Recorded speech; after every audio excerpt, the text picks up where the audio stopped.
কোনো রকম বেক করার ঝামেলা ছাড়া আজকে তেলে ভেজে তৈরি করে নিলাম চায়ের সাথে খাওয়ার জন্য মজাদার পাউরুটি। এই রেসিপিটা একদম সহজ বানানো আর খেতে ভীষণ মজাদার। আমার আজকের রেসিপিটা ভালো লাগলে অবশ্যই চ্যানেলটি সাবস্ক্রাইব করে নিয়মিত চ্যানেলের সাথেই থাকবেন। লাইক, শেয়ার, কমেন্টস করতে ভুলবেন না। আমি অনেক সহজভাবে দেখানোর চেষ্টা করেছি, আশা করছি সকলের কাছে অনেক ভালো লাগবে। পাউরুটি বানানোর জন্য প্রথমে একটি মিক্সিং বোলে নিয়ে নিয়েছি আমি 1 কাপ কুসুম গরম পানি। 3 টেবিল চামচ পরিমাণ দিয়ে দিচ্ছি এখানে চিনি, সেই সাথে দিয়ে দিচ্ছি 2 টেবিল চামচ পরিমাণ গুঁড়ো দুধ, 1 টেবিল চামচ পরিমাণ দিয়ে দিচ্ছি ইনস্ট্যান্ট ইস্ট। চেষ্টা করবেন একটু ভালো মানের ইস্ট ব্যবহার করার জন্য, তাহলে কিন্তু এই রেসিপিটা খুবই ভালো হবে। হ্যান্ড উইক্স দিয়ে নেড়েচেড়ে একটু মিশিয়ে নিচ্ছি।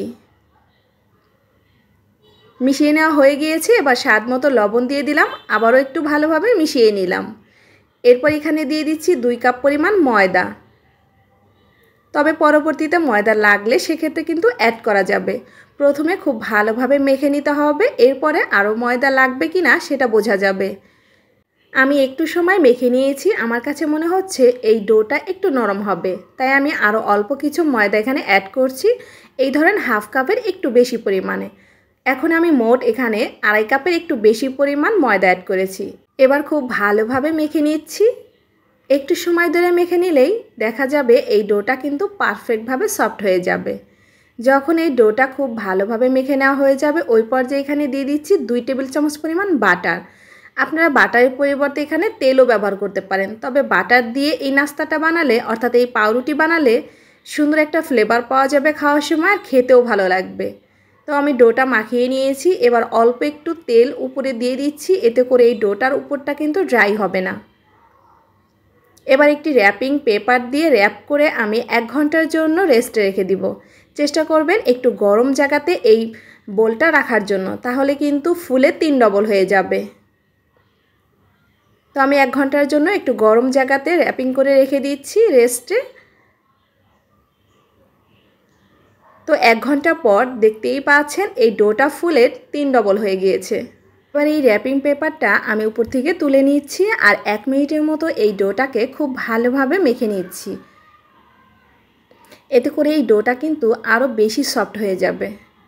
এবার এই ডো থেকে আমি একটা বড় রুটি বেলে নিব, আর রুটিটা খুবই মোটা করে বেলতে হবে, একদম পাতলা করে বেলা যাবে না। প্রথম পর্যায়ে আমি হাত দিয়ে এইভাবে একটু ছড়িয়ে নিচ্ছি, এরপর একটি বেলুনি দিয়ে হালকা প্রেস করে আমি একটা মোটা রুটি বেলে নিচ্ছি। যেমনটা ভিডিও স্ক্রিনে দেখতে পাচ্ছেন, ঠিক এইরকম মোটা করে একটা রুটি বেলে নিতে হবে। এবার একটি নাইফ দিয়ে আমি এভাবে সোজা করে একবার কেটে নিচ্ছি, এরপর একটু বাঁকা করে কেটে নিচ্ছি। আশা করছি ভিডিওর স্ক্রিনে দেখে বুঝতে পারছেন, আসলে এটা বলে বোঝানোর মতো কিছু নেই, জাস্ট দেখে বুঝে নিতে হবে। এরকম কোনাকুনি করে আমি কেটে নিচ্ছি। আজকের পাউরুটিটা আমি এরকম শেপ করে বানাবো, এর জন্য আমি এভাবেই কেটে নিয়েছি। এবার এগুলোকে ভেজে নেবার পালা। ভাজার জন্য চুলায় একটি ফ্রাই প্যান বসিয়ে তেল গরম করে নিয়েছি। চুলা আঁচটাকে লো আঁচে রেখে এবার এই নাস্তাগুলো দিয়ে দিতে হবে। তবে তেলটা কিন্তু বেশি পরিমাণে গরম করা যাবে না, মিডিয়াম গরম করতে হবে। আর চুলা আঁচটাকে লো আঁচে রেখে ভেজে নিতে হবে। যখন এক পাশটা এরকম কালার চলে আসবে, ওই পর্যায়ে উল্টে দিতে হবে। চুলা আঁচটাকে হাই হিটে একদমই এই পাউরুটিগুলো ভাজা যাবে না, তাহলে বাইরেটা পুড়ে যাবে আর ভেতরটা কিন্তু কাঁচাই থেকে যাবে। তাই অল্প আঁচে খুবই সফট করে এই পাউরুটিগুলো ভাজতে হবে। বেক করার একদমই ঝামেলা নাই, জাস্ট এরকম তেলে ভেজে নিলেই কিন্তু আমাদের পাউরুটিগুলো রেডি হয়ে যাবে। এই পাউরুটিগুলো কিন্তু খেতে ভীষণ মজাদার। যেহেতু আমি এখানে বাটার দিয়েছি, তাই একটু খাওয়ার সময় কিন্তু সুন্দর একটা ফ্লেভার পাওয়া যাবে। আর দেখতেই পাচ্ছেন এটা কতটা সফট হয়েছে আর নরম তুলতুলে হয়েছে। এরকম পাউরুটি আপনি ঘরে বানিয়ে জাস্ট ভেতরে ক্রিম দিয়ে বাচ্চাদের টিফিনে দিতে পারবেন, আবার চাইলে এটা এমনিতেও চা দিয়ে খেতে পারবেন।